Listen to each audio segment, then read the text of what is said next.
नस्ली और बदनस्ली क्या होता है? आज मैं आपको बताऊंगी नस्ली इंसान की पहचान। ये कहानी है एक शेर और एक बकरी की। एक जंगल में शेर और शेरनी रहते थे। इनका एक बच्चा था। एक दिन जंगल में शिकारी आ गए और शेर और शेरनी वहाँ से भागे, लेकिन बच्चा इनका पीछे रह गया। शिकारियों ने शेर और शेरनी को पकड़ लिया और इनको शहर ले गए। बच्चा इनका अपनी गुफा यानी गार में छुपा हुआ था। इस दौरान वहाँ एक बकरी भी आई शिकारियों से बचते हुए और इस गार में छुप गई। वहाँ शेर का बच्चा भी था और वो डर गई कि अब इसकी खैर नहीं। शेर और शेरनी आएंगे और इसको पकड़ेंगे, लेकिन बाहर भी नहीं जा सकती थी शिकारियों के डर से। वक्त गुजरता गया। शेर और शेरनी कहाँ से आते? वो तो खुद शिकार हो चुके थे। बच्चे को भूख लगती है। बच्चा चीखता हुआ बाहर निकलता है। बकरी ने देखा कि शेर नहीं है। बकरी भी बाहर निकलती है। बच्चा बकरी के पास जाता है।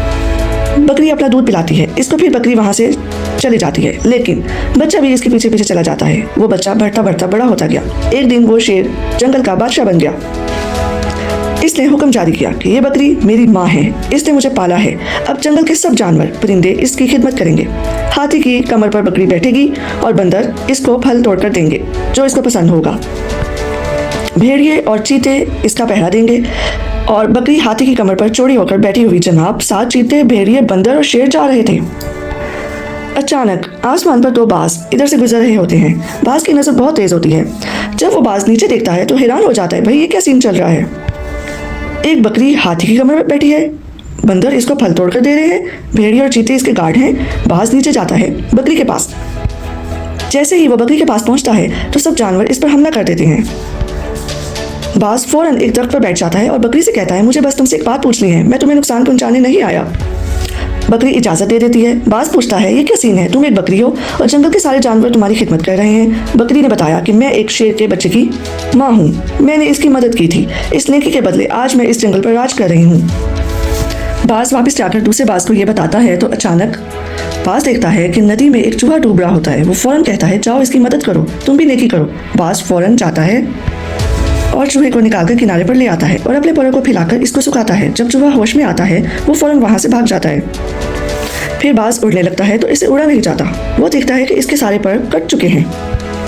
चूहा इसके सारे परों को कुतर चुका है। अब बाज उड़ नहीं सकता। बाज का बहुत बुरा हाल होता है।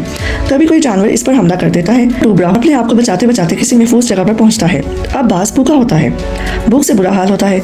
जैसे तैसे करके वो अपने लिए खाना ढूंढता है। इसी तरह 1 साल गुजर जाता है। बाज का बहुत बुरा हाल होता है। फिर 1 साल के बाद जब इसके नए पर निकलते हैं वो फौरन उड़ जाता है और उस बाज के पास जाता है जिसने इसको मदद का मशवरा दिया होता है। वो बाज इसको देखकर हैरान रह जाता है। पूछता है, तुम कहाँ थे और तुम इतने कमजोर कैसे हो गए हो? तुम्हारा ये हाल कैसे हुआ? तो बाज सारी कहानी सुनाता है कि मैंने उस चूहे की मदद की और फिर मैं जलील हुआ। इस पर दूसरा बाज कहता है कि बकरी ने शेर की मदद की जो नस्ली था और तुमने चूहे की मदद की जो बदनस्ली निकला।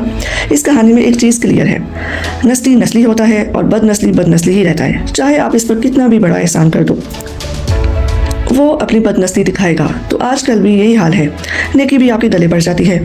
इंसान भी जो नस्ली होगा आपको कभी भी आपकी नेकी के बदले में धोखा नहीं देगा और धोखा वही देगा जो बदनस्ली होगा।